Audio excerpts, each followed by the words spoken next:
Hey guys, Bailey here, and in today's video I'm going to be talking about the first 6 things I taught my new puppy to get him ready for the hiking trails. So before we can dive into the actual things I taught him, there are a few kind of like background topics I want to mention about training that has helped make us more successful. The first of these is that while these specific commands are very useful when out and about on trails, really any time spent training with your dog is going to be really valuable and help you build that bond so that you're better able to navigate difficult situations together and work together as a team. For example, I spend just as much time training my dog for nose work, doing prep for basic rally classes, and really just like fun and silly tricks as well. And that's also helped a lot when we're out and about because we're just used to working together. The other thing with that too is as a puppy, it's so important to get out and expose him to new and different things. We've spent a lot of time working on getting up on rocks, crossing bridges, going to different stores, meeting new people, being around different loud sounds, dogs, anything that I can expose him to is going to help him be a better dog when we're out on our adventures. Really, it's just kind of helping him learn how to adapt to different situations. That's so helpful when we're out hiking. And finally, just remember when you're training that the 3 Ds, distance, duration, and distraction, all make a really big difference in how your dog is going to perform.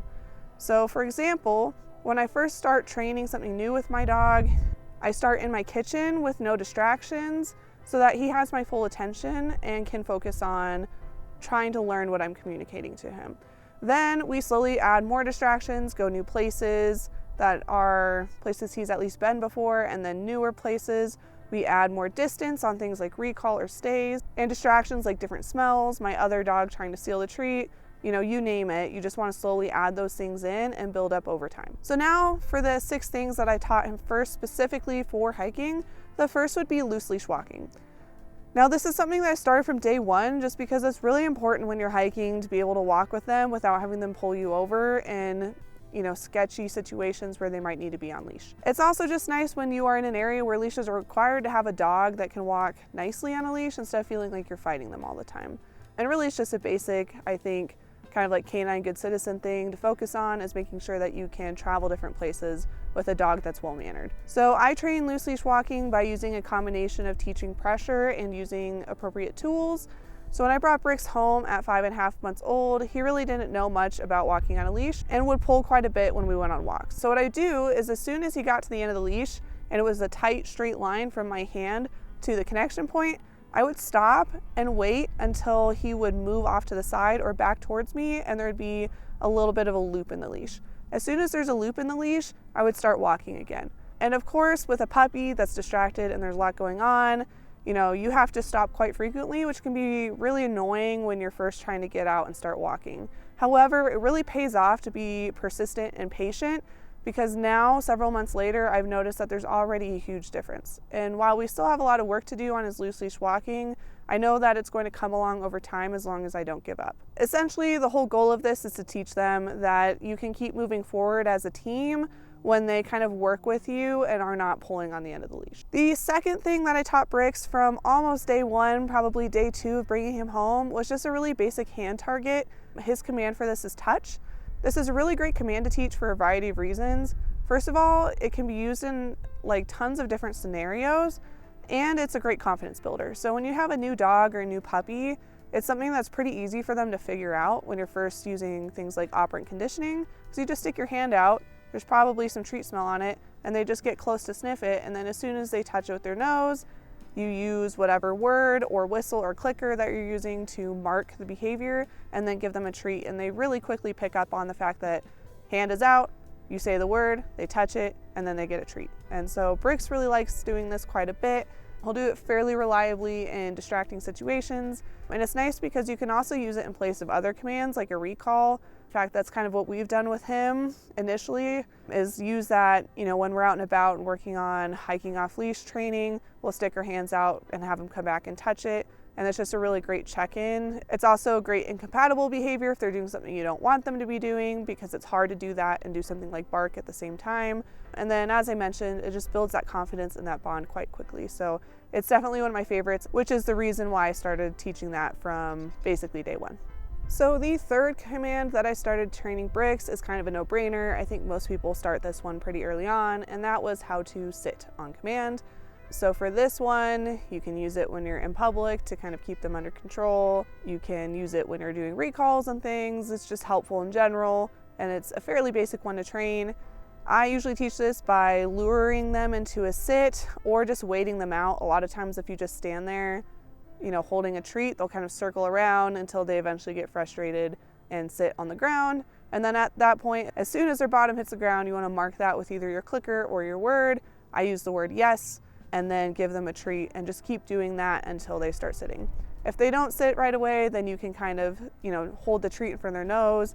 Once they start sniffing it, raise the treat a little bit. Usually as their nose goes up, then their bottom goes down. And then again, you can mark it as soon as they sit on the ground. So the fourth thing I started working on within a week of bringing Brix home was voluntary nail trims. And while this might not seem useful for the trail right off the bat, it is super helpful down the line to be able to have a dog that will let you do their nails without being an utter nightmare.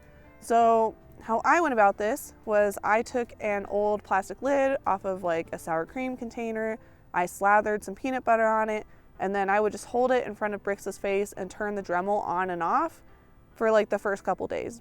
And then slowly what I did was I would do the same thing with peanut butter and then just touch his nails a little bit with the Dremel, and then just hold the Dremel and kind of alternate days I did Dremel and days I didn't, as I slowly built up his tolerance for the Dremel. Now I can do multiple nails, and while he still picks up his feet a little bit, he's pretty tolerant of letting me do them, and I just kind of cycle that into our training every day. I usually end our training sessions with about 5 or 10 minutes of working on his nails, so he gets them done a couple times a week. This is great because it keeps his nails really short, which helps to prevent injury. Further down the line, it will help to prevent arthritis. And I just think it's really helpful and a valuable skill to know so that I can keep him healthy in the long run. I know there are people that say that hiking frequently helps keep their dog's nails short. That personally has not been my experience. Even through hiking with both Prima and Skittles, I always felt like their nails were longer than I wanted them. So I'm not sure if it's just dependent on the dog, the terrain you're hiking, although we've hiked quite variable terrain, or if maybe people just are tolerant of their dogs being a little bit longer than what I like to keep mine at. But regardless, I just want to make sure that Brix is used to having nails done and that I don't have to pin him down or take him to the vet every time. Kind of in that same vein with nails is we accidentally discovered that it was helpful to teach him how to have boots put on at a young age.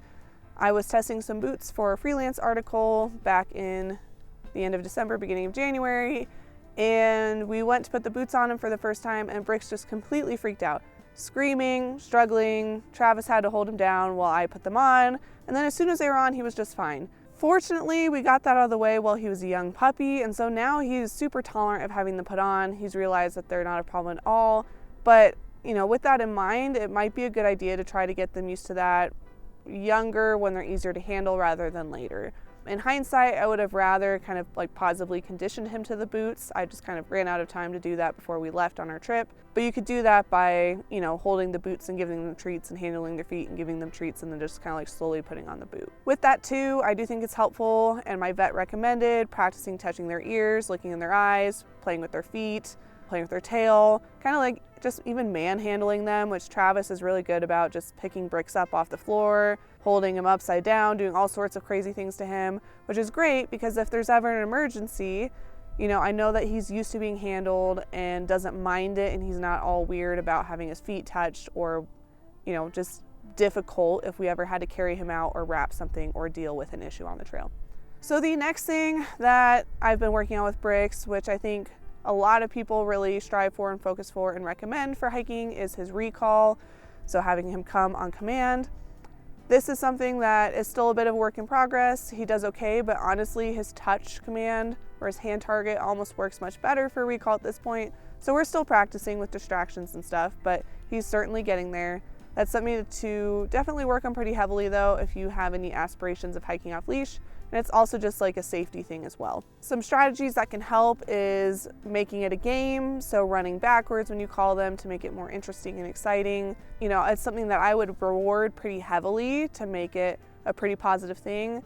And I would also make sure that you are rewarding it pretty much every time if you can, whether that's with a treat or toy pretty much every time we go out and about, just to the ski hill, local walks, whatever, I'm always bringing tricks and working on the recall and everything else in this list all the time to help kind of build that up while he's young, and then I'll phase that out as he gets older and more reliable. But recall is definitely one area that I would spend a lot more time and bring treats along a lot more often to make that really, really reliable. So the final hiking specific command that I've kind of taught at this point, and there might be more going forward, but currently as of having had him for a bit over 3 months, is like a center or place command. So this is essentially where you have the dog come around in between your legs and stand in between your legs.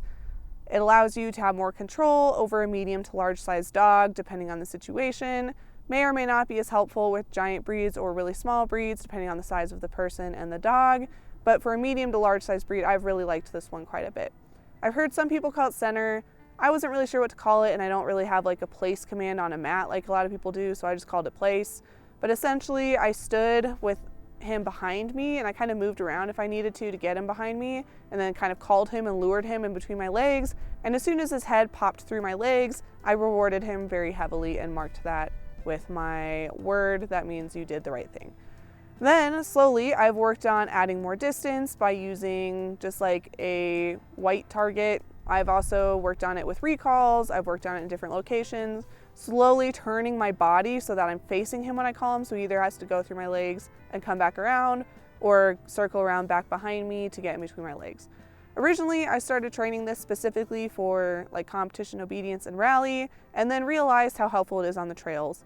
For example, when we went snowshoeing recently, there were a lot of snowmobiles on the trail, and I realized after the fact this would have been super helpful when we were trying to get off the snowmobile trail to kind of keep them under control. On the trip after that, we did run into a few vehicles when we were road walking, and so I found it was helpful to call him in between my legs, and then I could hold on to his collar as the car drove by, or if other dogs go by, or whatever. Obviously, with a small dog like Skittles, they're so far below you that it might not help quite as much, and a giant breed that is too tall to stand in between your legs, you might want to come up with a different command. But I think, a lot of hiking dogs are that medium to large size, so this could be a beneficial command to teach for a lot of people. So that's the main gist of the things we've worked on so far that I have found helpful when out hiking and backpacking with Bricks. We're still adding to things. He's only 9 months old. We have so much more to do and farther to go.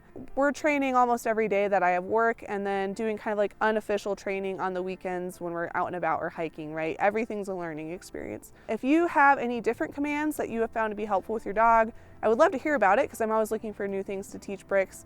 But for now, that's all I have, and I will see you guys next week.